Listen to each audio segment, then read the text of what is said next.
बचपन से एटलीस्ट इतना पता था कि टफ होता है, मतलब कि जो स्टूडियस होगा ज्यादा चांसेस है कि वो जल्दी क्रैक कर ले, या फिर कहीं ना कहीं पेरेंट्स ने माइंड में डाल रखा था कि पढ़ाई पे ध्यान देना, क्योंकि मतलब ऐसी फील्ड नहीं है कि बहुत इजीली आप गेट इन कर जाएं और उसके बाद बहुत आसानी से सक्सेसफुल डॉक्टर बन के निकल जाएं। सिलेबस इतना ज्यादा बढ़ जाएगा, पढ़ाई का लेवल इतना ज्यादा बढ़ जाएगा। अब आप फिजिक्स में पहले क्या कर रहे थे, आप फिजिक्स में थ्योरी पढ़ रहे थे, उसको ला के लिख दे रहे थे, एग्जाम में बुक से पढ़ते थे, एग्जाम में लिख देते थे, नंबर भी पूरे आ जाते थे।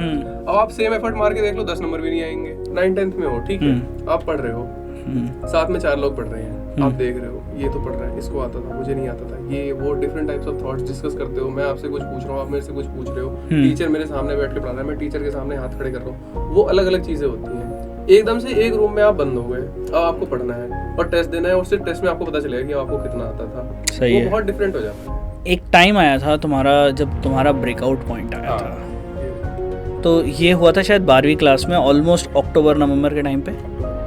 तो क्या हुआ था उसमें, थोड़ा बताओ हमें। एकदम से मेरा मन ही हट गया था प्रिपरेशन से, मतलब मुझे लग रहा था कि क्यों कर रहा हूँ मैं ये। स्कोर आने से पहले, नीट का रैंक कार्ड आने से शायद पहले, उसके पहले मैंने फिर से न्यूक्लियस बैच खरीद लिया। हर बंदे ने पहले से काउंसलिंग नहीं कर रखी है, और कुछ चीजें ऐसी होती हैं जब आप करोगे ना, जब आप कॉलेज सेलेक्ट करोगे, जब आप कॉलेजेस फिल्टर करोगे, तभी आपको पता चलेगा इंडिया में कितने मेडिकल कॉलेज हैं। सबकी जानकारी आपको थोड़ी है, सबकी किसी को नहीं है, उसको है जो काउंसलिंग कराते हैं, और उनको बहुत अच्छी नॉलेज है।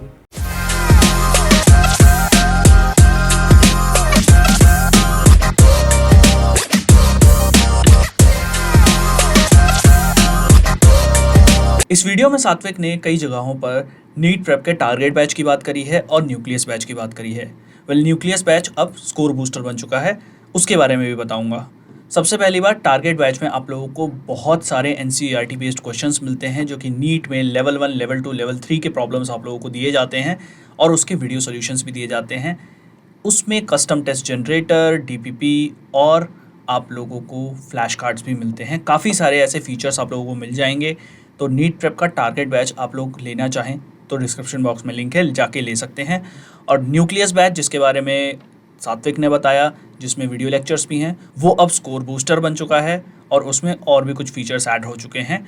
डिस्क्रिप्शन बॉक्स में सेम फॉर्म का लिंक दिया हुआ है, आप लोग जाके फॉर्म फिल कर सकते हैं। उसमें ऑप्शन दिया हुआ है टारगेट बैच लेना है या स्कोर बूस्टर, वहाँ जाके आप लोग मेंशन कर सकते हैं, टीम आपको कॉल कर लेगी। अब बढ़ते हैं पॉडकास्ट की तरफ। तो हेलो नीट स्पॉट के वासियों, भाई लोग, क्या हाल हैं तुम लोगों के। आज जिनको हम लोग लेकर आए हैं अपने पॉडकास्ट स्टूडियो में एक पॉडकास्ट रिकॉर्ड करने के लिए, उनके नाम की कहानी सबसे पहले तो बहुत ही ज़्यादा डीप है और बहुत ज़्यादा ख़तरनाक है, क्योंकि इनके नाम की जो स्टोरी है, वहीं से इनकी जो MBBS की जर्नी है वो स्टार्ट हो जाती है। एक बच्चे को बचपन में ही अपना लक्ष्य मिल जाता है, और फिर उसके बाद उसने कहीं और मुड़ के देखा भी नहीं। इतनी चीज़, इतना डेडिकेशन, और उसके बाद भाई ने फाइनली एक MBBS कॉलेज का एग्ज़ाम क्रैक किया। काफ़ी सारी कठिनाइयाँ हैं उसके बीच में, काफ़ी बार उन्होंने जो है वो अपने आप को कॉल आउट भी किया कि यार क्या मैं सच में डॉक्टर बनना चाह रहा हूँ, क्या सच में इतनी पढ़ाई कर सकता हूँ, क्या सच में मैं इतना काम कर सकता हूँ। बट वो सारे डाउट्स से लड़ने के बाद, उसको ओवरकम करने के बाद, 15 दिन 20 दिन का गैप लेने के बाद, अपनी नीट की तैयारी को रीस्टार्ट करने के बाद, भाई ने दोबारा से अपने आप को जोड़ा, और उसके बाद नीट की तैयारी में वापस से लग गया। इस भाई ने इतना डेडिकेशन दिखाया कि मैथ्स उसको मिल रहा था, बट मैथ्स भाई ने लिया नहीं। हालांकि मैथ्स में काफ़ी अच्छे मार्क्स आते थे भाई के, बट भाई ने ये सारी चीज़ें जो है वो सिरे से खारिज कर दी, और अपना एक ही एम रखा कि भैया डॉक्टर बनना है, और डॉक्टर बनेंगे। उसके अलावा X, Y, Z कोई नहीं, करियर इसमें अच्छा है, करियर उसमें अच्छा है, कोई कुछ बता रहा है, कोई कुछ बताए, कोई दिक्कत नहीं है। दिमाग में एक चीज़ क्लियर थी, MBBS करना है, एक गवर्नमेंट मेडिकल कॉलेज लेना है, और उसके बाद वहाँ जाके अपना तैयारी को शुरू करना है डॉक्टर बनने की। क्योंकि नीट की तैयारी करते हो आप MBBS में जाने के लिए, और MBBS होती है आपकी डॉक्टर बनने की तैयारी। तो आज उसी शख्स से हम लोग मिलेंगे। इनके पिताजी से हम पहले बात कर चुके हैं, तो पिताजी ने जो बातें बताई हैं वो इनका पॉइंट ऑफ व्यू उस पर जानेंगे, और इनका पार्ट ऑफ द स्टोरी उस बारे में हम लोग जानने की कोशिश करेंगे। सो सात्विक, आपका बहुत बहुत स्वागत है हमारे पॉडकास्ट पे। कैसे हो आप? बहुत बढ़िया, आप कैसे? बहुत बढ़िया। अभी दोनों का ही गला खराब चल रहा है गाइस दोनों ही स्टफसल्स पे जिंदा हैं, स्टफसल्स खा खा के पॉडकास्ट कर रहे हैं, तो व्यूज़ आ जाने चाहिए बहुत सारे, ठीक है वर्थ इट होगा थोड़ा। तो यार सबसे पहले तो ये बताओ, तुम्हारे नाम की स्टोरी काफ़ी ज़्यादा डिफरेंट है। तुम्हारे पिताजी ने जो बताई थी कि तुम्हारा नाम है सात्विक सोनम और तुम्हारे पिताजी हैं उपाध्याय। तो अब तुम भी अपने पार्ट ऑफ स्टोरी थोड़ा सुनाओ कि किस तरीके से तुम्हारा नाम सात्विक सोनम पड़ा। तो 3-4 साल का जब मैं हुआ उसके बाद तो मैंने ही रियलाइज किया कि हाँ ये डिफरेंस आ रहा है, मतलब मेरे पापा का सरनेम है उपाध्याय और मेरा नाम है सात्विक सोनम। तो फिर मैंने घर वालों से पता किया, तो हुआ कुछ यूँ था कि मतलब मैं तो पैदा नहीं हुआ था, बट हाँ मुझे स्टोरी पता है कि जब मेरा बर्थ होने वाला था तो थोड़ा सा कॉम्प्लिकेटेड हो गया था काफ़ी कुछ, मतलब blood pressure and all that variations हो गए थे मम्मी को। तो उसके बाद काफ़ी डिफिकल्ट हो गया था कि मतलब कहाँ पे वो सर्जरी होगी, कहाँ पे डिलीवरी होगी, वो उसको एक्सेप्ट करने के लिए कोई रेडी नहीं था। मतलब कि मेरी जो बर्थ है, मेरा जो बर्थ है उसको कराने के लिए कोई रेडी नहीं था। तो फिर काफ़ी जगह उन्होंने स्ट्रगल किया और लास्ट में एक गवर्नमेंट हॉस्पिटल में, एक मैटरनिटी सेंटर में आर.के. पुरम में, यही दिल्ली में, वहाँ पे एक डॉक्टर सोनम थे, वो अग्री किए कि हाँ वो मतलब इतना रिस्क लेंगे। और काफ़ी डेयरिंग होता है कि मतलब आपको पता है कि इतनी ज़्यादा कॉम्प्लिकेशन है, उसके बाद भी आप ऐसी सर्जरी हाथ में ले रहे हो, तो मतलब आप कहीं ना कहीं थोड़ा सा ब्लड ऑन योर हैंड्स लेके चल रहे हो कि हाँ कुछ उल्टा सीधा भी हो सकता है। काफ़ी जगह पे मेरे घर वालों को ये बोल दिया गया था कि या तो आप मदर को बचा लीजिए या चाइल्ड को बचा लीजिए, बट उसके लिए मेरे फादर रेडी नहीं हुए। उन्होंने बोला कि नहीं, हमारे को दोनों चाहिए। तो फिर वही डॉक्टर सोनम ने सर्जरी कंडक्ट करी, बहुत अच्छे से उन्होंने किया और आपके सामने हुआ, सक्सेसफुल हुआ था, सब कुछ बढ़िया हुआ था। तो तुम मिले डॉक्टर सोनम से? मैं नहीं मिल पाया, मतलब अपने होश आवाज में तो अभी तक नहीं मिल पाया हूँ, बट खोज जारी है। मैं देखता हूँ कि पता चले कहीं से कि कहाँ है। नॉर्थ ईस्ट के थे, अभी पता नहीं कहाँ प्रैक्टिस कर रहे होंगे, but he must be doing very well. He was a nice doctor of course. Nice. तो वहाँ से तुम्हारे पिताजी ने तो सोच लिया था कि लड़के को एमबीबीएस करवाना है, डॉक्टर बनाना है। तुम्हारे दिमाग में कब आया कि डॉक्टर बनना है? शुरू से ही था, मतलब कभी सोचा नहीं है इस बारे में। आई नो, मतलब फ्री इंट्यूशन सा था कि बनना ही है, मतलब कभी उधर सोच। तुम्हारे पापा ने ना तुम्हारी सेकंड क्लास की मार्कशीट दिखाई थी, उसमें लिखा होता आई वांट। वही तो बात है, मैंने खुद लिखा था अपने हाथों से, मुझे याद है, क्योंकि कोई सेकंड थॉट आया ही नहीं, कभी नहीं आया बचपन से। हर प्रोफेशन अच्छा लगता है, हर प्रोफेशन की अपनी रिस्पेक्ट है, वो सब हमेशा रही है, बट एक डॉक्टर के लिए जो मेरा माइंडसेट रहा है वो काफी क्लियर रहा है। पेरेंट्स की वजह से ऑफ कोर्स कहीं ना कहीं इन्फ्लुएंस आता है और वो बहुत अच्छी चीज़ है, क्योंकि क्लैरिटी आती है माइंड में।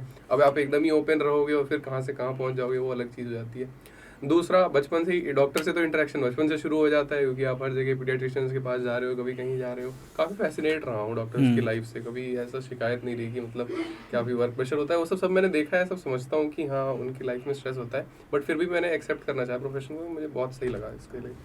तो काफ़ी उसके हिसाब से ठीक है, मेरे को हिसाब किताब बाकी बढ़िया रहा है। बाकी काफ़ी सारी चीज़ें जो हैं वो अब जानने की कोशिश करते हैं। भाई सात्विक यार, एक बात बताओ, सोच तो लिया था सेकंड क्लास से ही कि डॉक्टर बनना है, बट डॉक्टर बनने का जो रास्ता होता है, क्योंकि काफ़ी कुछ बदला है। जब आप सेकंड क्लास में थे तब AIPMT होता था, एम्स, काफ़ी सारी चीज़ें होती थी, बट आपके टाइम पे भी काफ़ी सारी चीज़ें बदल गई हैं। नीट का exam only is the way to become a doctor. तो तैयारी कब से शुरू हुई और किस तरह से शुरू हुई आपकी तैयारी?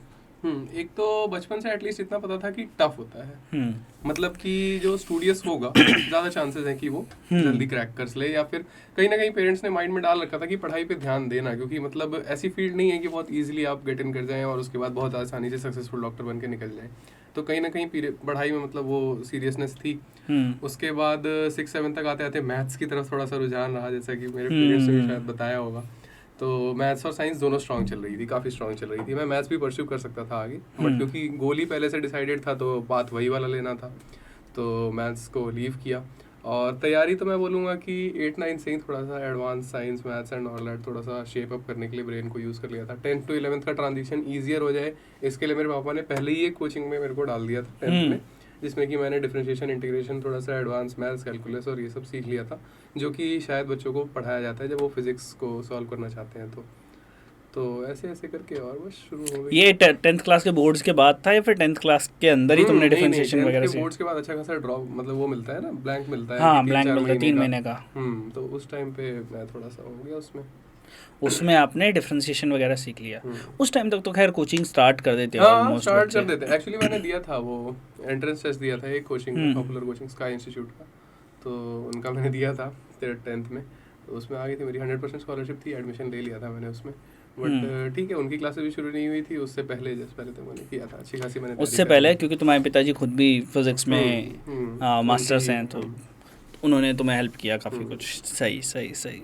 अच्छा फिर ये बताओ कि फाइनल तुम्हारे जो 100% स्कॉलरशिप तुम्हें मिल गई थी एक इंस्टीट्यूट से, और वहाँ पर जाकर फिर जब पढ़ाई करना शुरू किया, ऑफलाइन लेक्चर्स लेने शुरू किए, तब पढ़ाई करने के बाद एक ऑफलाइन कोचिंग में, उसके बाद क्या क्या तुम्हारे को वहाँ समझ आया कि अभी नीट की तैयारी चल रही है या सब एनसीईआरटीज़ बाहर चल रहा है? बाहर ही चल रहा है, बाहर चल रहा है। हाँ, क्योंकि मतलब रेलेवेंस बहुत ज़्यादा कम लग रहा था मुझे तो उस टाइम पे, एकदम से इतना बड़ा जंप हो जाता है एक तो, हाँ। कि आप 10th में पढ़ रहे हो, क्या पढ़ रहे हो 11th में, मतलब 11 to 12 का एक बार ट्रांजिशन बताओ तुम्हारा कैसा रहा था? 11 to 12 नहीं, 10 to 11 हाँ 10 to 11 का, सॉरी। मतलब 10th में मतलब यूँ था ना कि मैं ऐसे लॉजिकल बहुत ज़्यादा था। हाँ। कि पहले तो लॉजिकल था, और सिलेबस की बात है, देखो मैं मेन बताता हूँ आपको, सिलेबस की ही बात है और क्या ही है, क्योंकि सिलेबस इतना ज़्यादा बढ़ जाएगा, पढ़ाई का लेवल इतना ज़्यादा बढ़ जाएगा। अब आप फिजिक्स में पहले क्या कर रहे थे, आप फिजिक्स में थ्योरी पढ़ रहे थे, उसको ला के लिख दे रहे थे एग्जाम में, बुक से पढ़ते थे, एग्जाम में लिख देते थे, फिर नंबर भी पूरे आ जाते थे। अब आप सेम एफर्ट मार के देख लो, 10 नंबर भी नहीं आएंगे क्योंकि वो लेवल ही चेंज हो चुका है ना, न्यूमेरिकल्स हो चुके हैं, फार्मूला हो चुके हैं, और अरे वो फिजिक्स का पहला चैप्टर ही खतरनाक है, इतना खतरनाक यूनिट्स एंड मेजरमेंट। अरे भाई साहब क्या अभी चैप्टर उन है चीजों पे ध्यान दिया कहाँ है जो समझ में आएगा एकदम से। वही। और थोड़ा मोड़ा ध्यान दिया भी है तो ठीक है, थोड़ी सी हेल्प हो जाती है, उससे ज्यादा आप एक्सेल तो नहीं कर सकते उतने कर करके, मतलब तो ट्रांजिशन बहुत ज़्यादा टफ होता है, सबके लिए ही टफ होता है। बट हाँ ये बोलूँगा कि जो मतलब एनसीईआरटी से स्टिक करके एटलीस्ट स्टार्ट भी करे ना, तो उनके लिए थोड़ा ईजियर होगा, क्योंकि एनसीईआरटी तो पढ़ी है, 10th तक भी एनसीईआरटी पढ़ी है, एकदम से आप पढ़ रहे हो इतने बड़े बड़े मॉड्यूल, 100 पेज का एक चैप्टर है, क्या ही होगा उसमें कंटेंट, इतना ज़्यादा कंटेंट हो जाएगा कि आप कवर करोगे एक चैप्टर, उतने में क्लास में निकल जाएंगे 10 चैप्टर, आपका हमेशा तो बैकलॉग में ही रहोगे आप। और उसके बाद आ जाएगा कोचिंग का टेस्ट दो, सिलेबस आपका पूरा होगा नहीं, डिमोटिवेट होते रहो, आपको हमेशा लगेगा कि मैं तो खराब स्टूडेंट हूँ, जबकि 10th तक तो आप सेम स्टूडेंट थे, सही में पढ़ रहे थे। बहुत इंपॉर्टेंट पॉइंट आपने बताया यहाँ पे कि मतलब ऑलमोस्ट इतने बड़े बड़े अगर चैप्टर्स आप पढ़ रहे हो तो, और मतलब हैरिसन वगैरह जो किताबें जो मेडिकल में पढ़ी जाती हैं उसके लेवल की किताबें आप लोगों को अगर कोचिंग पढ़ा रहा है तो मतलब वहाँ कुछ तो गलत हो रहा है। कैसे पता करेगा बच्चा अगर कि उसको गलत मिल रहा है? तो मतलब बेसिकली अगर बहुत ज़्यादा एक्स्ट्रा पढ़ाया जा रहा है, कंटेंट है ना, आप खुद देखो एनसीईआरटी देखो ना, वो भी तो सेम चैप्टर्स पढ़ा रहा है, वो स्टैंडर्ड टेक्स्ट बुक है, 10-15 ऑथर्स ने मिलकर एक टेक्स्ट बुक लिखी है, उन्होंने कुछ सोच समझ के उसमें वर्ड्स ऐड किए होंगे, कुछ सोच समझ के उन्होंने उसमें कंटेंट डाला होगा, जो इंपॉर्टेंट होगा वही डाला होगा। सही बात। और उसको आप फालतू में एक्सपेंड करके 6 मॉड्यूल ये वो जबरदस्ती के बनाए जा रहे हो, खतरनाक, मतलब ही नहीं बनता है। सही सही सही सही, ये बात तो सही है यार। तो फिर आपको कब रियलाइज हुआ कि यार ये बहुत ज़्यादा चल रहा है, अभी ऐसे तो नीट तो क्रैक नहीं होगा? 11वीं के बाद, फर्स्ट अटेम्प्ट के बाद ही, फर्स्ट अटेम्प्ट के बाद इतना तगड़ा ड्रॉप मिला ना मार्क्स के अंदर, और तो वो सब थोड़ा क्या मार्क्स आए थे फर्स्ट अटेम्प्ट में? 435। 435 और 435 मार्क्स आए थे, और ये कौन सा ईयर था? 22 में 435 मार्क्स आए थे। मेडिकल कॉलेज नहीं मिल रहा था, बट ये है कि ऑलमोस्ट गवर्नमेंट मेडिकल कॉलेज तो नहीं मिल रहा था, बट ऑलमोस्ट मार्क्स इतने थे कि आगे के अटेम्प्ट की तैयारी की जा सकती है। थोड़ा सा एटलीस्ट ये था कि मोटिवेशन था, और दूसरा घर वालों की तरफ से काफी सपोर्ट था कि ठीक है चलो फर्स्ट अटेम्प्ट था, तुमने तो अपना पूरा दिया। अब बाकी मुझे तो अपना पता था कि हाँ थोड़ी सी गड़बड़ तो की है मैंने, ऑफ कोर्स की है भाई। क्या क्या गड़बड़ की है? अरे नहीं दिया ध्यान पढ़ाई पे, इतना नहीं दिया जितना शायद देना चाहिए था, क्योंकि कोविड वाला साल था ना। अब क्या होता है कि आप 9th-10th में हो, ठीक है, आप पढ़ रहे हो, साथ में 4 लोग पढ़ रहे हैं, आप देख रहे हो ये तो पढ़ रहा है, इसको आता था, मुझे नहीं आता था, ये वो different types of thoughts discuss करते हो, मैं आपसे कुछ पूछ रहा हूँ, आप मेरे से कुछ पूछ रहे हो, टीचर मेरे सामने बैठ के पढ़ा रहा है, मैं टीचर के सामने हाथ खड़े कर रहा हूँ, वो अलग अलग चीजें होती हैं। एकदम से एक रूम में आप बंद हो गए, अब आपको पढ़ना है और टेस्ट देना है, और सिर्फ टेस्ट में आपको पता चलेगा कि आपको कितना आता था। वो बहुत डिफरेंट हो जाता है, बहुत डिफरेंट हो जाता है। पर्सनल इंटरेक्शन मतलब बहुत ज़्यादा ज़रूरी है। सोशल इंटरेक्शन आपका नहीं होगा ना, बहुत बुरी तरह, मतलब आप तो भाई आप पता ही नहीं लग पाएगा कि आप एक्चुअल में कहाँ हो, सिर्फ टेस्ट अपने ही एक बॉक्स में बन के रह जाओगे कि मतलब थॉट्स में ही खेलते रह जाओगे कि हाँ मैं पढ़ता रहा हूँ। नहीं भाई, आपसे ज़्यादा बहुत लोग पढ़ रहे हैं, और भी बहुत सारे लोग हैं जो बहुत सूरमा बन के देने को तैयार है, तो आपको भी उस लेवल का करना ही पड़ेगा, उस लेवल का सक्सीड करना है। तो किसी का दिमाग इतना तेज नहीं होता कि 8-7-8 घंटे पढ़ के और एग्जाम निकाल ले। सही। तो फाइनली फिर जब फर्स्ट ड्रॉप आया तो मैं पिताजी ने तो ये बताया था कि हमने तो पहले ही बोल दिया था कि भाई इसे फर्स्ट अटेम्प्ट मत मानो, ये तो बस ऐसे ही निकाल लो, अगला अटेम्प्ट तो तुम्हारा अगले साल आए। वही होगा कि मतलब थोड़ा सा अपना पूरा एफर्ट दे देना, सोच समझ के सब कुछ अपने हाथों में करना, क्योंकि उस टाइम तो कोचिंग के हाथ ही कठपुतली बन के रह गए थे कि हाँ उन्होंने जो कराया कर लिया, वो ऑनलाइन भी था, मतलब था तो ऑफलाइन बट हो गया था ऑनलाइन कोविड की वजह से। तो क्या ही फर्क पड़ता है, ऑफलाइन ऑनलाइन सेम ही चीज हो गई थी, एक टेबल पे बैठ के पूरे दिन क्लास करते रहो, उसके बाद सो जाओ, फिर सो के उठो, क्वेश्चन लगा के फिर सो जाओ। करो दोबारा, फिर से सेम क्लास करो, सेम साइकिल रिपीट होती गई, टेस्ट आ गया, टेस्ट में नंबर नहीं आ रहे हैं, लास्ट में फाइनल टेस्ट आ गया, नहीं हुआ। सही। एक टाइम आया था तुम्हारा जब तुम्हारा ब्रेकआउट पॉइंट आया हाँ, था, ये हुआ था तो ये हुआ था शायद 12वीं क्लास में, ऑलमोस्ट अक्टूबर नवंबर के टाइम पे। अक्टूबर में। तो क्या हुआ था उसमें, थोड़ा बताओ हमें। एकदम से मेरा मन ही हट गया था प्रिपरेशन से। मतलब मुझे लग रहा था कि क्यों कर रहा हूँ मैं ये, मतलब टेस्ट में नंबर नहीं आ रहे हैं, पढ़ नहीं पा रहा हूँ, समझ कुछ आ नहीं रहा है, क्यों कर रहा हूँ मैं, फालतू में अपने साथ ज़बरदस्ती कर रहा हूँ। मतलब क्या मेरी लिमिट ही नहीं है नीट की, मतलब क्या मैं बना ही नहीं हूँ इस चीज़ के लिए। जिस चीज़ के लिए 20 साल से श्योर था, 18 साल से श्योर था, उस चीज़ पे अब डाउट कर रहा था कि क्या होगा या नहीं होगा मेरे से। और नहीं होगा तो मैं पहले ही हट जाता हूँ, मैं दूसरी कोई फील्ड ट्राई कर लेता हूँ। और मतलब फील्ड के लिए इतना श्योर था शुरू से, लास्ट मोमेंट पे आगे ऐसे पीछे हट रहा हूँ।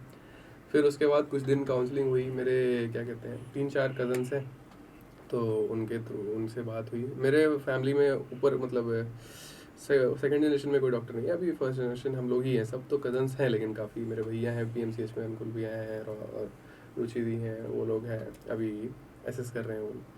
तो काफ़ी उन लोगों ने हेल्प की, आशुतोष भी हैं, अभिषेक भी हैं, सब लोगों ने मुझे कॉल किया, काफ़ी समझाया, काउंसलिंग हुई, ठीक है। उसके बाद मैं थोड़ा सा चिल आउट हुआ कि हाँ। उसके बाद स्काई इंस्टीट्यूट में भी मेरे 1-2 टीचर्स थे जो मेरे से थोड़े से क्लोज थे, उनसे भी मैंने बात की। तो उन्होंने बोला कि आता है, सबकी लाइफ में एक फेज आता है जब वो ऐसा डीमोटिवेटेड सा फील करने लगते हैं, बट कहीं ना कहीं हर जगह जाओगे तो तुम्हें एडजस्ट करना ही पड़ेगा, और पढ़ना तो पड़ेगा ही।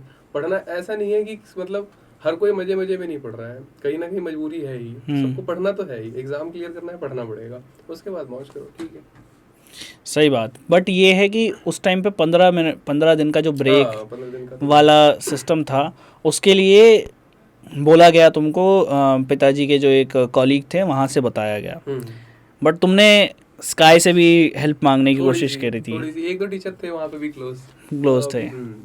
तो जब यार मेरे को एक बात बताओ, जब ऐसा स्टूडेंट का कोई ब्रेकआउट पॉइंट आता है, ठीक है, अब तुम्हारे पेरेंट्स को तो समझ में आता है क्योंकि उन्होंने देखा है क्लोजली कि पढ़ाई क्या होती है, उन्हें एक्चुअल में पता है, पढ़ाई और एग्जाम प्रिपरेशन दोनों क्या होती है वो एक्चुअल में पता है। बट किसी का अगर ऐसे ब्रेकआउट पॉइंट आता है, उसे खुद नहीं पता उसके साथ हो क्या रहा है, अब पढ़ने का मन नहीं कर रहा है, कुछ नहीं कर रहा है, उसको खुद गिल्ट फील हो रहा है, तो तुम्हारे हिसाब से उसको क्या एडवाइस होगी? वो क्या अभी अगर वो ये वीडियो देख रहा है कि नहीं बनना मुझे डॉक्टर, अब नहीं, परेशान हो चुका हूँ, तो क्या वो अपने अंदर आइडेंटिफाई करे कि अभी भी उसके अंदर ज़ील बाकी है कि डॉक्टर तो बनना है, बट वो परेशान हो चुका है इन सब चीज़ों से, कैसे आइडेंटिफाई श्योर हो चुका है? तो पहले तो वो रीवैल्यूएट करे कि वो कर क्या रहा है। अगर वो कोई ऐसी चीज कर रहा है जो ऐसे ही मतलब फालतू में परेशान हुए जा रहा है बस कर करके। कई बार ऐसा होता है कि जिन चीज़ों पे ध्यान नहीं देना होता है, जबरदस्ती उस पर ज़्यादा ध्यान देते रहते हैं, उसके चक्कर में परेशान होते रहते हैं, मेन चीज़ों को छोड़ देते हैं। ऐसा नहीं करना है। ये चीज़ें कई बार तब आती है ना जब आप ऐसे कोई टॉपिक्स में फंस चुके हो, ऐसे कई चैप्टर्स एक साथ आ गए हैं जो आपको बिल्कुल ही समझ नहीं आ रहे, तब तो बहुत तगड़ा ब्रेकआउट मतलब मैक्सिमम टाइम पे उसी टाइम पे होता है। जैसे आपके हो गए कई चैप्टर्स हैं 12th में, ऐसे कई नए नए चैप्टर्स नहीं आ जाते हैं जो एकदम से आपको लगता है वेव ऑप्टिक्स, रे ऑप्टिक्स, वो वाले जो लेवल ही चेंज हो जाता है। तो अक्टूबर का टाइम था, मेरे हिसाब से मेरे वही चैप्टर्स चल रहे थे। तो अगर आपको समझ भी आना बंद हो गया ना, तो उस टाइम पे आपको कहीं ना कहीं लगना, पूरी प्रिपरेशन को आप डाउट करने लगते हो कि ये नहीं होगा तो फिर मेरा क्या होगा, ठीक है। तो एक तो आप थोड़ा उस चीज सेंस में चेंज करो। दूसरा आप देखो कि क्या ऐसा हो रहा है जो नहीं समझ आ रहा है, मतलब टीचर्स में कुछ गड़बड़ी है, आपके पढ़ने के तरीके में कुछ गड़बड़ी है, कहीं ना कहीं गड़बड़ होती है अपने अंदर ही। इतना तो मैं कह सकता हूँ, इतना तो मैं श्योर हो गया हूँ कि कहीं ना कहीं हमारे अंदर ही गड़बड़ होती है। या तो हम अपना फुल नहीं दे पाते हैं, या तो हम सही से सोच समझ नहीं पाते हैं कि हाँ एक्चुअल में क्या करना चाहिए था, क्या नहीं कर रहे हैं। क्वेश्चंस करने चाहिए थे, वीडियो देखना चाहिए था, बुक पढ़नी चाहिए थी, कोई ना कोई गड़बड़ रहती ही है। और इस चीज़ को लेके अनश्योर होना लास्ट मोमेंट पे ठीक नहीं है कि हाँ मैंने फील्ड सही चुनी है या नहीं है, डॉक्टर ही बनना है या नहीं। अब भाई इफ़ यू हैव चोजन तो एक बार अपना फुल एफर्ट दे के देख लेते हैं, उसके बाद देखेंगे। मेरे को टीचर्स ने भी क्या समझाया, एक बार दे तो दो। मतलब अगर तुमने चूज कर लिया है, इतने दिन से इस चीज को लेके डेडिकेटेड रहे हो, लास्ट मोमेंट पे क्यों पीछे हट रहे हो भाई? दे दो, अपना फुल एफर्ट लगाओ, दे दो, देखो कि तुम्हारा आगे क्या होता है, उसके बाद आगे जाके डिसीजन लेना। This is not the point two make a decision. सही। तो उस टाइम पे तुम्हारे पापा ने तुमको हेल्प किया, तुम्हारे टीचर्स ने तुमको हेल्प किया। उसके बाद जब उस जोन से निकल आए, जब वापस से जब पढ़ाई पे आए, कुछ चीज़ें पीछे छूट चुकी थी, कुछ चीज़ें बैकलॉग हो गई थी, और फिर कुछ चीज़ें जो हैं वो आगे पढ़ाई भी करनी थी। उसको कैसे मैनेज करते हुए आगे का तैयारी फिर तुमने शुरू करी? उसको मैनेज करने के लिए एक तो मैंने वो वाली चीज़ भुला दी कि हाँ ठीक है मैं कुछ मिस आउट कर रहा हूँ या मैं तुमसे पीछे हो चुका हूँ। वो चीज़ जब तक दिमाग में रहेगी, वो चीज़ ही दिमाग में इतना स्ट्रेस क्रिएट करती रहेगी कि पढ़ तो मैं पाऊंगा ही नहीं। ठीक है, मैंने नए सिरे से सब कुछ शुरू किया। मैंने देखा कि अब मुझे कैसे करना है वो, मैं अब मतलब अपनी डिपेंडेंस किसी के ऊपर से हटा देता हूँ, मैं अपने हाथों में चीज़ों को ले लेता हूँ। अपने हाथों में चीज़ों को लेना बहुत इंपॉर्टेंट है, क्योंकि एट लास्ट एग्जाम मुझे ही जाना है, मतलब देने जाना है। तो अगर मैं नहीं करूंगा खुद से ना, तो लास्ट में कहीं ना कहीं रिग्रेट रह जाएगा कि काश मैंने यूं कर लिया होता। अब अगर वो चैप्टर मुझे नहीं समझ आ रहा है किसी से, तो क्यों जबरदस्ती पढूं? तो दूसरी तरह से ट्राई करता हूँ ना मैं। सही बात। दूसरी जगह से ट्राई करता हूँ, क्या पता मुझे बेटर अंडरस्टैंडिंग मिले। क्वेश्चंस यहाँ से कर लेता हूँ, वहाँ वाले क्वेश्चन ज़्यादा टफ लग रहे हैं, एनसीईआरटी के क्वेश्चंस कर लेता हूँ, वो तो ईजीएस्ट होते हैं। वो भी नहीं हो रहे हैं तो ठीक है, फिर समझता हूँ टीचर से, किसी ना किसी से हेल्प लेता हूँ। एक तो डिस्कस करना बहुत ज़रूरी है। अगर आप किसी को बता नहीं रहे हो, सिर्फ अपने अंदर सब कुछ लिए जा रहे हो, बहुत गड़बड़ हो जाएगी बाद में, क्योंकि वो स्ट्रेस अपने ऊपर ही तो आप लेते जा रहे हो और फिर वो सोच सोच के और दिमाग खराब होता है। तो ये नहीं करना। आपके पेरेंट्स को समझाने की कोशिश करो, अगर पेरेंट्स सपोर्टिव है तो वो समझेंगे, क्योंकि वो आपके ऊपर ट्रस्ट करते हैं। दूसरा नहीं है, आपके आसपास फ्रेंड्स होंगे, क्लासमेट्स होंगे, कोई तो होता है जो समझता है, कोई बड़ा भाई, कोई बड़ी बहन, कुछ भी हो, आप डिस्कस करो। डिस्कस करने से काफ़ी कुछ क्लियर होता है। काफ़ी सही। तो अब आते हैं आपके सेकेंड अटेम्प्ट पे। जब आपका सेकेंड अटेम्प्ट हुआ तो फर्स्ट अटेम्प्ट में आपने 450 के करीब का स्कोर मारा था। उसके बाद सेकेंड अटेम्प्ट में आपने फिर सेल्फ स्टडी करने का सोचा। बिल्कुल। तो वो डिसीजन कैसा था, और उसके बाद आपकी पढ़ाई में क्या क्या चेंजेस आए, स्ट्रैटेजी में क्या क्या चेंजेस आए? मतलब वो तो बेस्ट डिसीजन था मेरी लाइफ का। सेल्फ स्टडी करना था मेरा बेस्ट डिसीजन था, और मेरे को शुरू से ही यही करना चाहिए था। इतना मुझे पता चल गया, अगर मेरे को रूम पैक स्टडी करनी थी तो वही करना चाहिए था। नहीं तो मैं ऑफलाइन कोचिंग में जाके एक बार ऑफलाइन का हाल देख लेता, सबके साथ पढ़ता, तो शायद सबके साथ वैसे निकल जाता।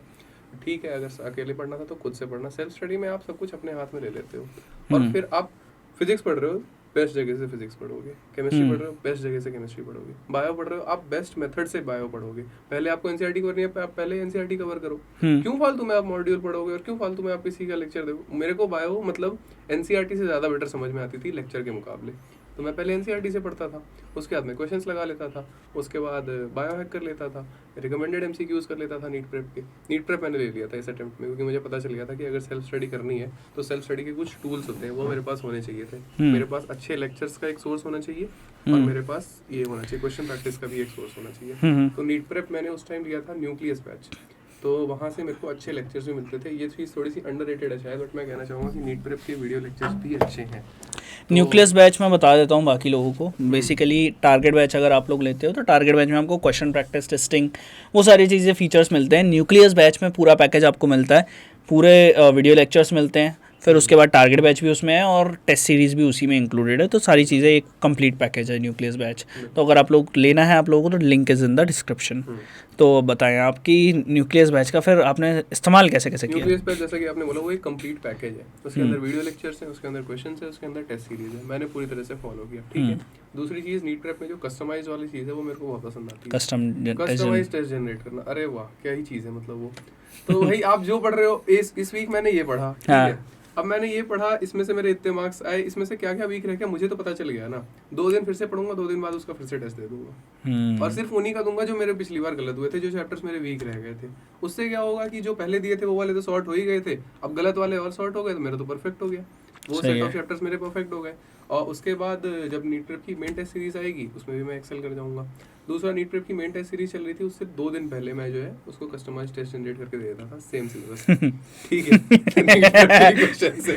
तो फिर मेरे को एक अंदाजा लग जाता था कि हाँ इस टेस्ट में मेरे इतने इतने बन रहे हैं, अब 2 दिन में फटाफट और निपटा लेता हूँ क्या क्या गलत हुआ था मेरा, और उसके बाद जाके नीट प्रेप का मेन टेस्ट देता था। ये अभी हम लोग हंस रहे हैं, बट ये यार बहुत अच्छी स्ट्रेटजी है। अगर तुम्हारे पास टारगेट बैच है ये कर तो T15, T11 जो भी तुमने टेस्ट सीरीज दी है, संडे से पहले 2 दिन फ्राइडे को तुम एक टेस्ट जनरेट करो, अपना टेस्ट दे लो, और टाइम की कोई पाबंदी होगी नहीं उस टेस्ट में, 3 घंटे में देना है, 4 घंटे में देना है, नहीं तो तुम्हें 2.5 घंटे में खत्म करना है, 2.5 घंटे में खत्म करो, बस तुम्हें क्वेश्चन सॉल्व करने हैं। सही बात।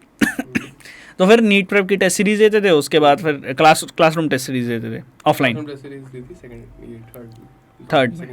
सेकेंड ड्रॉप में। वैसे ऑनलाइन टेस्ट सीरीज देते थे, ऑनलाइन टेस्ट सीरीज, ठीक है, OMR वगैरह भरते थे। सही बात। तो तुम आके कपिल सर से भी मिले थे, तो उस टाइम का थोड़ा बताओ यार, क्या स्टोरी थी उस टाइम, कपिल सर ने कैसे गाइड किया था? कपिल सर ने काफ़ी मोटिवेट किया। कपिल सर ने मेरे को मतलब NEET prep as a platform कैसे यूज़ करना है उस बारे में एक तो काफ़ी कुछ बताया। दूसरा मतलब जो ये मेडिकल वाला चीज़ था, यहाँ पे आता तो एक अलग सी वाइब मिलती है। मतलब ये होते नहीं कि if you are near successful people you are like कि हाँ थोड़ी सी वो वाली मेंटालिटी आती है कि हाँ अब मेरे को ही मेहनत करनी है, मेरे को लग जाना है पूरा, अपना फालतू का इधर उधर दिमाग नहीं चलाना। मेरे को लगता है कि फर्स्ट ड्रॉप जो मैंने लिया था उसमें मैंने जो एफर्ट डाला था ना, क्या ही मस्त था वो। मतलब मजा ही आ गया था। 435 से 585 मैं इतना प्राउड फील कर रहा था ना अपने ऊपर कि मतलब ठीक है सिलेक्शन नहीं हुआ वो अलग चीज़ होती है, बट मैं इतना प्राउड फील कर रहा था ना कि मैंने 150 नंबर का जो जंप लिया है मेरे को पता था कि मैंने वो कैसे लिया है। बहुत सही। उस अटेम्प्ट में मैंने काफ़ी कुछ सीखा। उस अटेम्प्ट में मैंने अपनी बायो स्ट्रॉन्ग की। मेरी बायो बहुत वीक थी, आपको मैं बताऊंगा अभी। मेरा आपको पता नहीं होगा, मेरा फिजिक्स में स्कोर जो है वो फर्स्ट अटेम्प्ट, सेकंड अटेम्प्ट और थर्ड अटेम्प्ट तीनों में सेम रहा है। क्या था? 40 क्वेश्चंस करेक्ट। 40 questions correct. सही है भाई, सही है। मतलब फिजिक्स मेरी इंप्रूव नहीं हुई, बट हाँ एट द सेम टाइम मैंने बायो को इतना रखा कि 355 है मेरे इस बार बायो में। 355 5 नंबर, एक क्वेश्चन गलत हुआ। Bio product test series master class in biology इस बार तो सभी निपटा दिया था। इस बार सब निपटा दिया था। इस बार कोई स्कोप छोड़ा नहीं। और केमिस्ट्री में कैसा रहा था? केमिस्ट्री डाउन थी ना। केमिस्ट्री डाउन थी। केमिस्ट्री नहीं बिठा पाया भाई अपना। सही है, कोई बात नहीं। मेरे को इतना पता चल गया था कि बायो में अगर मैं एफर्ट मारूंगा तो मार्क्स बढ़ाना इजी है। मार्क्स बढ़ाना ये तो मैं सबको बोलना चाहूंगा। मतलब अगर आपको स्कोर बहुत ज्यादा डिप कर रहा है ना, बायो वाले पे ध्यान दो। अगर बायो में आप 320 330 टच करने लग जाओ तो फिर आप मतलब केमिस्ट्री और फिजिक्स पे भी दो ध्यान, ऐसा नहीं है कि उस पे एफर्ट नहीं। बट मैं ये बोल रहा हूँ कि अगर आपको एकदम से स्कोर इंप्रूव करना है ना, बायो बहुत ईजी तरीका है स्कोर इंप्रूव करने का। आप करोगे, चैप्टर पढ़ोगे, क्वेश्चंस करोगे, फटाफट उसमें क्वेश्चंस निकलने लग जाएंगे। केमिस्ट्री में क्या है, आपने कोई चैप्टर कंप्लीट कर लिया, that doesn't give you the surety कि इससे आने वाले सारे क्वेश्चन मेरे सही ही हो जाएंगे। हाँ, बात सही है। बस यही बात है। कौन सा इक्वेशन कहाँ फंस जाएगा, कौन सी कैलकुलेशन कहाँ फंस जाएगी, उसमें ज़्यादा गारंटी होती ही नहीं है। फिजिकल केमिस्ट्री में कहीं कुछ दिक्कत फंस गई तो गए फिर। सही बात है, सही बात है। तो फाइनली फिर थर्ड अटेम्प्ट के लिए जब ड्रॉप दिया तुमने, सेकंड ड्रॉप दिया अपना, ठीक है, थर्ड अटेम्प्ट के लिए फिर दोबारा से तैयारी करना शुरू किया, तब दिमाग में क्या था? और तब उसको फाइनल अटेम्प्ट की तरह लेके चल रहे थे या फिर? अच्छा, 585 जो मेरा स्कोर आ गया, एक बार को तो मैंने उस टाइम तो मैंने इतनी मेहनत कर ली थी कि एक बार को मुझे लग रहा था कि अब तो बीडीएस पे ले लूंगा मैं। मतलब मैं खुद के अपने ऊपर इतना वो था ना कि मैं सेल्फ प्राउड थोड़ा सा ज़्यादा हो गया था कि हाँ मैंने अपना दे दिया है मैक्सिमम, इससे ज़्यादा तो मैं क्या ही करूँगा। बट थोड़ा सा फिर घर वालों ने समझाया कि जब इतने साल से एक सपना देखा है तो क्यों इतना लास्ट मोमेंट पे वो देखा नहीं, आपने एक मीम सा देखा होगा कि वो सरफेस तक आने वाला होता है, खोदता रहता है और फिर बीच से नीचे से निकल जाता है, उसके ऊपर हीरा रहता है, you are very close to your goal और आप वहाँ से निकल गए, तो वो नहीं करना था मुझे। सही बात। तो कहीं ना कहीं वहाँ से देखा और बस फिर दोबारा से लग गया नए मोटिवेशन के साथ। मतलब मैंने, आप ये देखो, मेरा स्कोर आने से पहले, नीट का रैंक कार्ड आने से शायद पहले, उसके पहले मैंने फिर से न्यूक्लियस बैच खरीद लिया था। Nice nice. और न्यूक्लियस बैच लेते ही फिर दोबारा से वही तैयारियां शुरू कर दी, फिर से सारी अपनी गलतियां सुधारना शुरू कर दिया। फिर केमिस्ट्री का स्कोर बढ़ गया। अरे यार, केमिस्ट्री वाले पॉइंट को हम अवॉइड करेंगे। नहीं, केमिस्ट्री वाला स्कोर उतना ज़्यादा, बट हाँ, पर बायोलॉजी का स्कोर कहाँ से कहाँ गया था? बायोलॉजी का स्कोर मेरा आई थिंक 250 के आसपास ही स्टक हो गया था। 250 से 355? हाँ, बहुत खतरनाक। बायोलॉजी वाला ही बड़ी गड़बड़ है। और केमिस्ट्री वाला मैं बताऊंगा, ऐसा नहीं है कि मैंने केमिस्ट्री में कुछ नहीं किया। ऑर्गेनिक केमिस्ट्री के लिए स्पेशली मैंने वो बनाई थी, ऑर्गेनिक की नोटबुक बनाई थी, और ऑर्गेनिक की सारी रिएक्शंस लिख के, सारी प्रैक्टिस। मतलब ऐसा होता है ना कि आपका जितना वीक है आप एफर्ट उतना ज़्यादा दोगे तो क्या पता कुछ स्ट्रांग हो जाए। सही बात। ऐसा नहीं कि बहुत ही खराब नंबर आए मेरे, ऑफ कोर्स ठीक ठाक आए हैं मेरे। यार गवर्नमेंट मेडिकल कॉलेज में हो, बहुत ज़्यादा खराब तो क्या ही खराब आए होंगे। बट ये है थोड़ा केमिस्ट्री में ही डाउन रहे। फिजिकल केमिस्ट्री में ठीक थे, इनऑर्गेनिक बार बार रटा नोट्स बनाए, शॉर्ट नोट्स बनाए, तो ठीक है। सही सही सही सही। तो जब फाइनल अटेम्प्ट में अब आते हैं कि कपिल सर का तो जहाँ से साथ छूटा, वहाँ पर एक और आदमी ने आपका हाथ पकड़ा, वो थे जैन सर, डॉक्टर राकेश जैन। तो जैन सर ने फिर, राकेश जैन सर, हालांकि उन्हें भी हम लोग पॉडकास्ट में बुलाने की पूरी कोशिश करेंगे, राकेश जैन सर। तो राकेश जैन सर ने क्या क्या गाइडेंस दिया और वो कितना इम्पोर्टेंट था तुम्हारे लिए to get a government medical college near your house?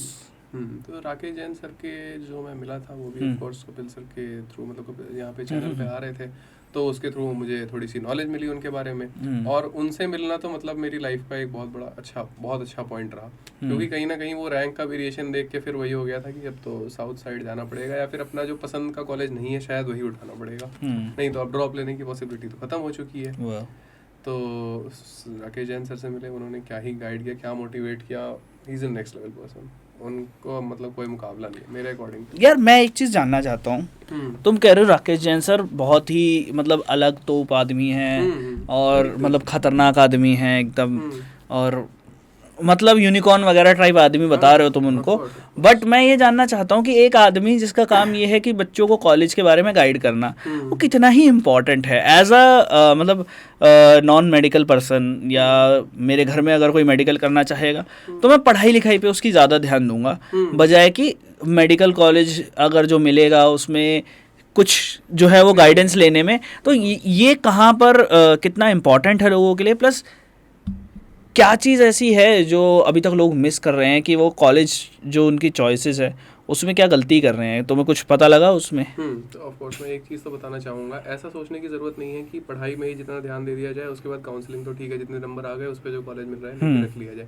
Of course मतलब जो भी स्टूडेंट पढ़ रहा था उसने अपना बेस्ट दिया एग्जाम में, अब फिर कुछ ना कुछ तो रिस्पॉन्सिबिलिटी बनती है ना कि उसको अपने मार्क्स पे तो बेस्ट कॉलेज मिल जाए एटलीस्ट। मेरे 655 है तो एटलीस्ट 655 पे तो मैं अपने बेस्ट कॉलेज पे सेट कर रहा हूँ। मैंने 655 लाया, वो अपना बेस्ट दिया, बट उसके बाद जो मुझे कॉलेज मिले वो अपने हिसाब से बेस्ट मिले, कोई उसमें मैं गलती ना कर बैठूँ। इसलिए एक मतलब जो बंदा उसी चीज़ में एक्सपर्ट हो उसकी बहुत ज़्यादा ज़रूरत होती है। हर बंदे ने पहले से काउंसलिंग नहीं कर रखी है, और कुछ चीज़ें ऐसी होती हैं जो आप करोगे ना, जब आप कॉलेज सेलेक्ट करोगे, जब आप कॉलेजेस फिल्टर करोगे, तभी आपको पता चलेगा इंडिया में कितने मेडिकल कॉलेज हैं। सबकी जानकारी आपको थोड़ी है, सबकी किसी को नहीं है, उसको है जो काउंसलिंग कराते हैं और उनको बहुत अच्छी नॉलेज है।